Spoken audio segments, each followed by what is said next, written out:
Hello and welcome back to my channel. कैसे हो आप लोग? आई होप आप लोग बढ़िया होंगे। सो जो आज की वीडियो है इसमें हम लोग हमारे नेक्स्ट चैप्टर के साथ स्टार्ट करेंगे, दैट इज अकाउंटिंग इक्वेशंस। सो आप लोगों को याद होगा जब मैं आपको बेसिक टर्मिनोलॉजीज करा रही थी तब मैंने आपको बताया था कि हमारी अकाउंटिंग इक्वेशन क्या होती है। अगर आप लोगों ने बेसिक टर्मिनोलॉजी वाली जो वीडियो है वो नहीं देखी है तो पहले प्लीज उससे जाके देखो, बिकॉज इससे आगे जो भी मैं कराऊंगी वो आपको तब तक समझ नहीं आएगा जब तक आपको बेसिक जो टर्म्स है अकाउंटिंग की, जो इंपॉर्टेंट टर्म्स है वो आपको क्लियर नहीं है। ठीक है, अब अकाउंटिंग इक्वेशन हमने पढ़ा था कि अकाउंटिंग इक्वेशन क्या होता है, that assets are equals to liabilities plus capital. Okay, और इसी को ही हम क्या बोलते हैं, इसी को ही हम बोल देते हैं बैलेंस शीट इक्वेशन। क्या बोल देते हैं इसी को ही हम? Balance sheet equation. और हम ऐसा क्यों बोलते हैं? क्योंकि जब भी हम बैलेंस शीट बनाते हैं, देखो जब भी हम बैलेंस शीट बनाते हैं कोई भी इस तरीके की बनती है, इधर की तरफ आप लायबिलिटीज लिखते हो और बैलेंस शीट में कोई भी डेबिट और क्रेडिट नहीं होता है, rupees then assets then rupees, right? इस तरीके से बनाते हो ना। एंड जब भी आप लायबिलिटी का कॉलम स्टार्ट करते हो इसमें सबसे पहले आप क्या लिखते हो? कैपिटल। पहले सबसे पहले क्या लिखा जाता है लायबिलिटी साइड में? कैपिटल। उसके बाद जो है आप कोई भी लायबिलिटी को नोट डाउन करोगे, पहले कैपिटल लिख के कैपिटल की सारी एडजस्टमेंट्स करने के बाद आप एसेट साइड में भी लिखोगे लायबिलिटीज, उसके बाद कंटिन्यू करो। सो एसेट, ये बैलेंस शीट इक्वेशन इसलिए बोली बताई because assets is equals to capital plus liability. And इससे आप लायबिलिटी का फॉर्मूला भी निकाल सकते हो, that is assets minus capital. And capital का फॉर्मूला क्या हो जाएगा? Assets minus liability. Okay, I hope ये चीज क्लियर होगी। अब देखो किसी भी बिजनेस में ना, किसी भी बिजनेस में दो चीजें होती है मेनली, इसको समझना। और ये जो अकाउंटिंग इक्वेशन है इसी के साथ जो है ये रिलेट करती है। किसी भी बिजनेस में या किसी भी ओनर के पास सिर्फ ये दो ही चीजें होती हैं। अब ये दो चीजें क्या है देखते हैं। पहली चीज जो होगी वो है ओनर्स इक्विटी, ओनर्स इक्विटी, या जिसे आप क्या बोल सकते हो? ओनर का कैपिटल। ये क्या है? ओनर का कैपिटल। और दूसरा क्या हो सकता है? दूसरा हो सकता है लायबिलिटीज या आउटसाइडर्स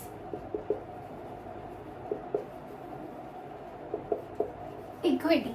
और इन दोनों को मिला के ही क्या बन जाएगा हमारा? एसेट्स। सो ये क्या है? एसेट्स इक्वल्स टू, आप ऐसे भी लिख सकते हो, ओनर्स इक्विटी या कैपिटल प्लस लायबिलिटीज या आउटसाइडर्स इक्विटी। ठीक है, अब देखो आप जब कोई भी ट्रांजैक्शन करते हो ना तो उसके दो इफेक्ट्स होते हैं। ठीक है, उसके क्या होते हैं? दो इफेक्ट्स होते हैं। कुछ केसेस ऐसे भी होते हैं जब आपने कोई ट्रांजैक्शन की है तो उसमें क्या है, दो से ज्यादा अकाउंट्स जो है वो क्या हो रहे हैं? इफेक्ट हो रहे हैं। सो हम पहला केस देखेंगे जहां पे हमारा अफेक्टिंग टू आइटम्स। ओके, सो जो पहला हमारा केस फर्स्ट रहेगा वो होगा हमारा अफेक्टिंग टू आइटम्स। इसमें हमारा फर्स्ट केस क्या है, इसको ध्यान से देखना। इसमें फर्स्ट केस बन रहा है जब, और हाँ इसमें अभी हम पढ़ेंगे कि जब हमारा ऑपोजिट साइड पे हो रहा है। ऑपोजिट साइड का मतलब कि अगर एक तरफ एसेट में इंक्रीज हो रहा है तो दूसरी तरफ क्या है? लायबिलिटी या कैपिटल में इंक्रीज या डिक्रीज होगा। ठीक है, अब इसको ध्यान से देखो। पहला कहता है कि आपका क्या हुआ? आपका इंक्रीज इन एसेट्स हुआ, इंक्रीज इन एसेट्स हुआ एंड इंक्रीज इन लायबिलिटी हुआ। इंक्रीज इन एसेट हुआ एंड इंक्रीज इन लायबिलिटी हुआ। तो इसका मतलब क्या है? इसमें अगर मैं आपको एक एग्जाम्पल दूं, लेट्स से क्या हुआ कि हमने परचेज किया 50 बॉक्सेस चॉकलेट के। ठीक है, मैंने क्या है 50 बॉक्सेस चॉकलेट के लिए जिसका 50,000 रुपए मुझे पे करना पड़ गया। ठीक है, अब इसको मैं कैसे डिपिक्ट करूंगी? और ये मैंने क्या है? क्रेडिट पे लिया। तो अब इसको समझना, मैंने क्या किया, यहाँ पे स्टॉक्स परचेज किए हैं, 50 जो है बॉक्सेस लिए हैं स्टॉक में, कितने के? 50,000 के। पर ये मैंने किस पे लिया है? उधारी पे। दैट मीन्स मैंने ये किस पे लिया है? क्रेडिट पे। अब इसकी क्या होगी? अभी देखो यहाँ पे एक तो मेरा स्टॉक्स अकाउंट इन्वॉल्व है, एक मेरा क्रेडिट अकाउंट इन्वॉल्व है। तो इस केस में क्या है, मेरा किस तरीके से लिखा जाएगा, आप लिखोगे यहाँ पे एसेट्स इक्वल्स टू कैपिटल। ये इस तरीके से आप जो है अकाउंटिंग इक्वेशन को सॉल्व करते हो। तो यहाँ पे मैं आंसर लिख रही हूँ, that is assets equals to capital plus liabilities. अब यहाँ पे आप कैसे लिखोगे, stock is equals to 0 plus liabilities क्या है हमारा, वैसे यहाँ पे आप डायरेक्टली कैपिटल लिख सकते हो, प्लस लायबिलिटीज क्या है मेरा, अब कौन है, क्रेडिट। अगर नाम दिया गया है तो आप वो लिख दो, अदरवाइज आप क्या लिखोगे यहाँ पे, क्रेडिटर। क्या लिखोगे, क्रेडिटर। और यहाँ पे हमने प्लस क्यों लगाया, क्योंकि ये दोनों ही क्या हमारे इंक्रीज हो रहे हैं, याद रखना, increase in assets and increase in liability. So इसके बाद स्टॉक के नीचे आप कैसे लिखोगे, स्टॉक के नीचे आपका आ जाएगा 50,000 इक्वल्स टू कैपिटल 0 था, क्रेडिट हमारा 50,000, ठीक है। और इसके बाद अब क्या है, एक लाइन लगा दो। इस तरीके से क्या आप बनाते हो अपना ये जो आपका ये होता है अकाउंटिंग इक्वेशंस को सॉल्व करने का तरीका ये होता है कि आपने एसेट्स के नीचे जो जो एसेट्स आते जा रहे हैं उनको आप इस तरीके से लिखते जाओगे, जो कैपिटल में आपको नाम लिखना है वो लिखते जाओगे, एंड सेकेंडली जो लायबिलिटीज में है वो लिखते जाओगे। अब नेक्स्ट कहता है, दूसरा केस कह रहा है हमारे, इसका फटाफट से स्क्रीनशॉट लो, फिर मैं इसको इरेज कर दूंगी। चलो अब इसका सेकंड केस क्या कहता है, देखो सेकंड केस कह रहा है क्या हुआ कि अब ना एसेट डिक्रीज हुआ है और लायबिलिटी भी मेरा इसके चक्कर में डिक्रीज हो गया, ठीक है। अब इस केस में अगर मैं एग्जांपल दूं तो मैंने क्या किया, मैंने जो मेरा क्रेडिटर था ना, कोई एक क्रेडिटर था, उसको मुझे 1000 रुपए देने थे, मैंने वो पे कर दिए, ठीक है। तो अब ध्यान से देखना, let's say Ram was the person जिसके मैंने 1000 रुपए लिए थे। तो इस केस में क्या होगा, राम को मैंने कितने पैसे दिए, जो कि मेरा क्या है, क्रेडिटर है, 1000 रुपए दिए उसे, ठीक है। अब इसमें पैसे कैसे जाएंगे, पैसे या तो कैश के थ्रू जाएंगे या बैंक के थ्रू जाएंगे, ठीक है। सो लेट्स से मैंने उसे बैंक से दिए। सो यहाँ पे क्या है, मेरा बैंक भी इन्वॉल्व हुआ है। पहले तो ये चीज देखो कौन सा अकाउंट इन्वॉल्व हुआ है। जब आप ये आइडेंटिफाई कर लेते हो कि मेरा कौन सा अकाउंट इन्वॉल्व हुआ है, उसके बाद आपको क्या करना, उसके बाद यू हैव टू आइडेंटिफाई कि क्या इंक्रीज हुआ है और क्या डिक्रीज हुआ है। सो देखो मेरा बैंक जो है वो डिक्रीज हुआ है, सिमिलरली मेरी लायबिलिटी जो मुझे पैसे देने थे बाहर मार्केट को, वो मेरी कम हुई थोड़ी सी। तो इस केस में हम कैसे करेंगे, देखो assets equals to again capital plus liability. Asset कितना डिक्रीज हुआ है मेरा, 1000 से, तो मैं इसे कैसे लिखूंगी, ऐसे 1000 लिखूंगी।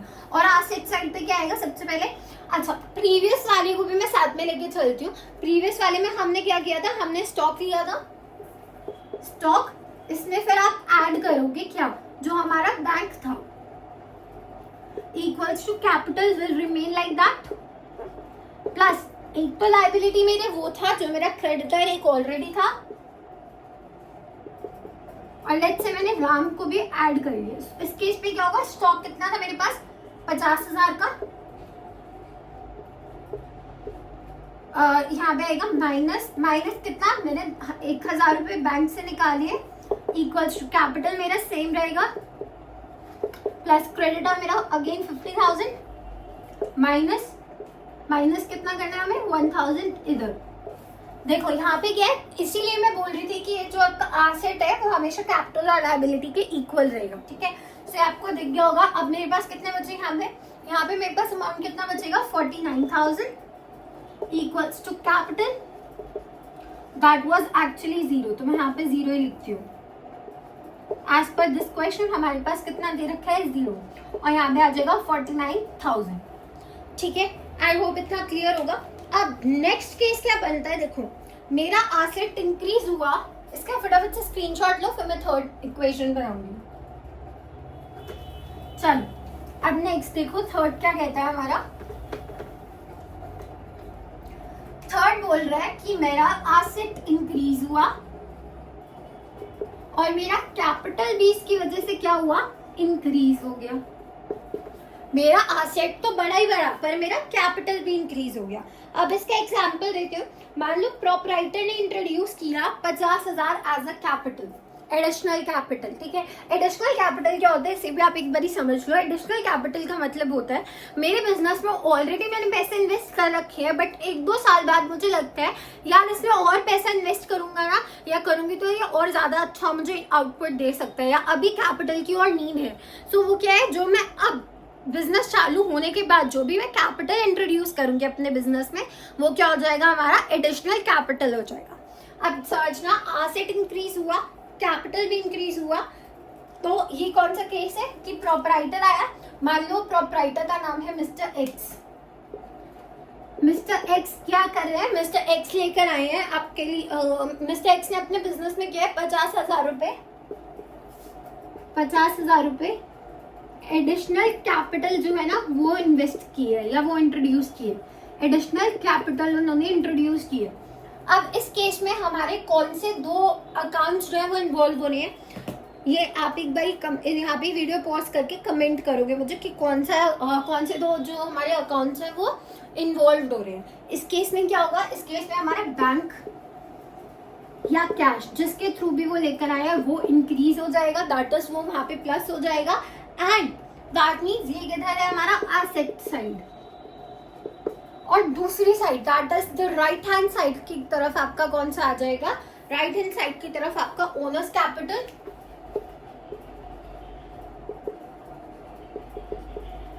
वो इंक्रीज हो जाएगा, ठीक है। मतलब यहाँ पे कैपिटल इंक्रीज हो जाएगा। अब इसका लास्ट केस, अभी मैंने आपको फटाफट से एक बार ये सारे केसेस समझा देती हूँ, फिर एक क्वेश्चन करेंगे तो उससे आपको ये सब क्लियर हो जाएगा, ठीक है। अब केस 4 क्या कहते हैं, इसका स्क्रीनशॉट लो फटाफट। केस 4 कहता है आपको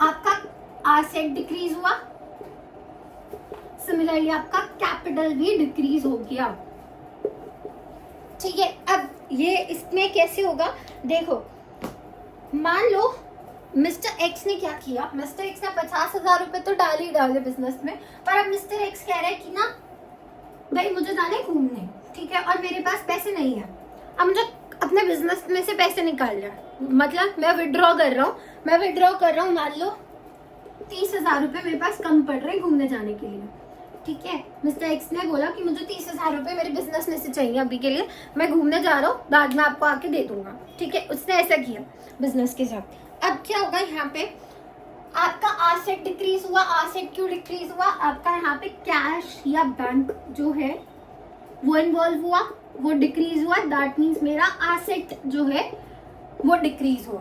दूसरी चीज, अब मैंने कैपिटल में से पैसे निकाले है ना, अब मैंने कहाँ से पैसे निकाले होंगे, अब ऐसा तो नहीं है ना कि बिजनेस में कैश अकाउंट अलग से बना के हम रखते हैं। ऑब्वियसली जब आप बिजनेस से पैसा निकाल रहे हो इसका मतलब क्या हुआ कि आपने जो है कैपिटल में से पैसे निकाले। सो अब मैंने क्या किया, मैंने कैपिटल में से पैसा निकाला, तो यहाँ पे मेरा कैपिटल अकाउंट इफेक्ट होगा, दैट मीन्स वो नीचे जाएगा, राइट। सो आई होप आपको ये वाला भी समझ आ गया होगा। अब ये क्या था, यहाँ पे समझना, ये जो हमने अभी तक किया 4 केसेस किए, 4 केसेस किसके किए, जब ऑपोजिट साइड्स इफेक्ट हो रही है, मतलब अगर एसेट इंक्रीज होगा तो लायबिलिटी या कैपिटल में जो है इफेक्ट आएगा, ठीक है। बट अब मान लो अब क्या होगा, नेक्स्ट जो केस है अफेक्टिंग, इसका आप स्क्रीनशॉट ले लो फटाफट से, फिर मैं आपको समझा, ठीक है। सो देखो यहाँ पे ये फर्स्ट जो हम केस कर रहे थे अफेक्टिंग 2 आइटम्स का ही नेक्स्ट है। यहाँ पे क्या हो रहा था, जो फर्स्ट वाला मैंने आपको समझाया था उसमें मैंने अभी आपको बताया क्या हो रहा था कि एसेट पे अगर कोई इफेक्ट आ रहा है तो उसका इफेक्ट क्या है, या तो कैपिटल पे जा रहा है या लायबिलिटी पे जा रहा है, राइट। अगर एसेट इंक्रीज या डिक्रीज हो रहा है तो उसका इफेक्ट किस पे जा रहा है, कैपिटल या लायबिलिटी पे जा रहा था। बट अब क्या होगा, यहाँ पे सेम साइड है बट ऑपोजिट जो है इसका इफेक्ट पड़ रहा है, same side but in opposite directions, same side but opposite directions. अभी इसका एक फर्स्ट केस देखो, बता रही थी कि affecting 2 items that is same side but opposite direction का पहला केस क्या बन सकता है, पहला केस बन सकता है हमारा कि हमने क्या किया, द वेरी फर्स्ट इज कि हमने क्या किया, इंक्रीज किया हमारी एसेट्स में, और इसकी वजह से क्या हुआ, हमारी सिमिलरली एक दूसरी एसेट जो है वो क्या हो गई, कम हो गई। ठीक है, ये है इसका मतलब that is same side but opposite direction की एसेट ही जो है वो इफेक्ट हो रही है, बट इंक्रीज या डिक्रीज हो सकता है। ठीक है, अब परचेज किया आपने गुड्स को, लेट्स से आपने परचेज किया है गुड्स को 50,000 रुपए, पर इस बार क्या है आपने कैश में परचेज किया। अब ये एक चीज और समझना, अगर आपको कैश लिखा है तो ही आप उसको कैश मानोगे, अगर वहां पे किसी पर्सन का नाम है तो इसका मतलब क्या है वो क्रेडिट बेसिस पे होगी। ठीक है, ये चीज आप याद रखना। अब increase in assets and decrease in asset का क्या मैंने आपको एग्जांपल दिया कि लेट्स से मैंने 50,000 का क्या है गुड्स परचेज किए हैं, बट किस पे लिए है, इस बार मैंने 50,000 के कैश पे लिए। तो अब इस बार क्या होगा मेरा, यहाँ पे स्टॉक्स दैट इज एसेट मेरा इंक्रीज होगा एंड मेरा कैश जो है वो क्या है डिक्रीज होगा। ठीक है, सो अब यहाँ पे क्वेश्चन आपके माइंड में कईयों के माइंड में राइज हो सकता है क्वेश्चन कि मैम यहाँ पे तो जब हमारा स्टॉक इंक्रीज और डिक्रीज हो रहा है तो इसका मतलब कि जो हमारा अकाउंटिंग इक्वेशन है वो गलत भी हो सकती है, बट नहीं, हमारी अकाउंटिंग इक्वेशन क्या कहती है कि हमारा जो हमारे एसेट्स हैं वो किसके इक्वल होना चाहिए, लायबिलिटी प्लस कैपिटल। अगर मेरा इस जगह पे अगर मेरा एसेट्स में ही सेम अमाउंट से इंक्रीज और डिक्रीज होगा तो उसका जो इफेक्ट है वो क्या हो जाएगा, नलीफाई हो जाएगा, बिकॉज 50,000 रुपए मैं ऐड कर रही हूँ और वही मैंने 50,000 रुपए क्या है सब्ट्रैक्ट भी कर दिए, तो जीरो आंसर आ जाएगा। तो यहाँ पे मेरा asset equals to capital and liability, ये वाला जो इक्वेशन है वो मेंटेन रहेगी। ठीक है, अब इसके बाद जो हमारा सेकंड केस आता है इसकी फटाफट से एक बार स्क्रीनशॉट ले लो, फिर मैं आपको सेकंड केस समझाती हूँ। सेकंड केस क्या कहता है, सेकंड केस कहता है कि मान लो मैंने ऐसा कोई ट्रांजैक्शन की जिससे क्या हुआ, मेरा लायबिलिटी इंक्रीज हुई और सिमिलरली लायबिलिटी डिक्रीज हो गई।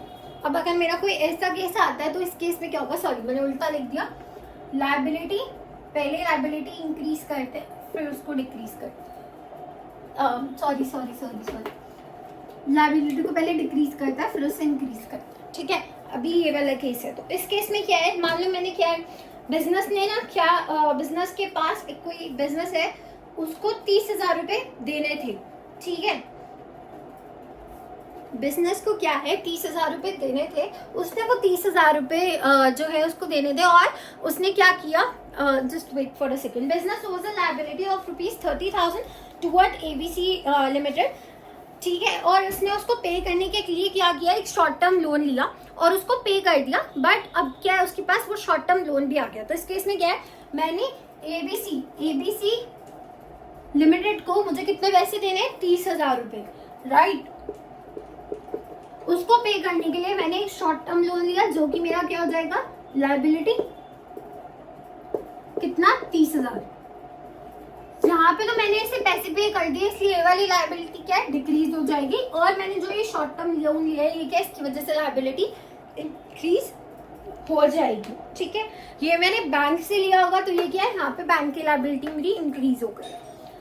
बस अब एक छोटी सी चीज बची है जो आप लोगों को समझना है। देखो जब भी आप कोई भी अकाउंटिंग इक्वेशंस का क्वेश्चन करोगे या आगे भी चल के कोई भी क्वेश्चन करते हो तो उसमें आपको ये चीज समझनी पड़ेगी कि आपके पास ये 5 ही जो होते हैं ना वेरिएबल्स होते हैं मेनली, जो कि आपके किसी भी ट्रांजैक्शन में इफेक्ट हो रहे होते हैं। ठीक है, पहला क्या है, asset, liability, capital, revenue and expenses. So आगे जो भी आप अकाउंटिंग इक्वेशंस के क्वेश्चन करो उसमें ये ध्यान रखना कि आपका इसमें से कौन सा वेरिएबल जो है ना वो इफेक्ट हो रहा है, कौन सा वेरिएबल इंक्रीज या डिक्रीज हो रहा है। बस अकाउंटिंग इक्वेशंस देखो बहुत सिंपल सा जो चैप्टर है बहुत सिंपल, इसमें कोई आपको रॉकेट साइंस नहीं यूज करनी, बहुत सिंपल है। आपको दिख रहा है एसेट इंक्रीज हो रहा है तो ऐड कर दो, लायबिलिटी डिक्रीज हो रही है तो माइनस कर दो। ठीक है, बट अगर आपका अकाउंटिंग इक्वेशन स्ट्रांग नहीं होगा तो आगे जो आप जर्नल एंट्रीज वगैरह करोगे या जो भी आप बैलेंस शीट में भी क्रिएट करोगे ना वो आपका सही नहीं जाएगा। सो इसीलिए I would request you guys, एक तो पहले जाओ और अगर आप लोगों ने मेरी जो बेसिक टर्म्स वाली जो मेरी वीडियो है है वो नहीं देखी है, पहले जाके वो देख लो। एंड फिर ये अकाउंटिंग इक्वेशंस की वीडियोस देखना, और इसके बाद जो है मैं जर्नल एंट्री सीधा स्टार्ट कराऊंगी। सो आज के लिए इतना ही। नेक्स्ट वीडियो में हम लोग बात करेंगे कि हमारे कुछ इंपॉर्टेंट ट्रांजैक्शंस की, उसमें आप किस तरीके से एसेट्स या लायबिलिटी साइड्स को दिखाओगे, किस तरीके से आप जो है ये अकाउंटिंग इक्वेशन का फॉर्मेट होता है वो मैं आपको प्रॉपरली बताऊंगी। एंड हम लोग 1-2 क्वेश्चन सॉल्व करके देखेंगे।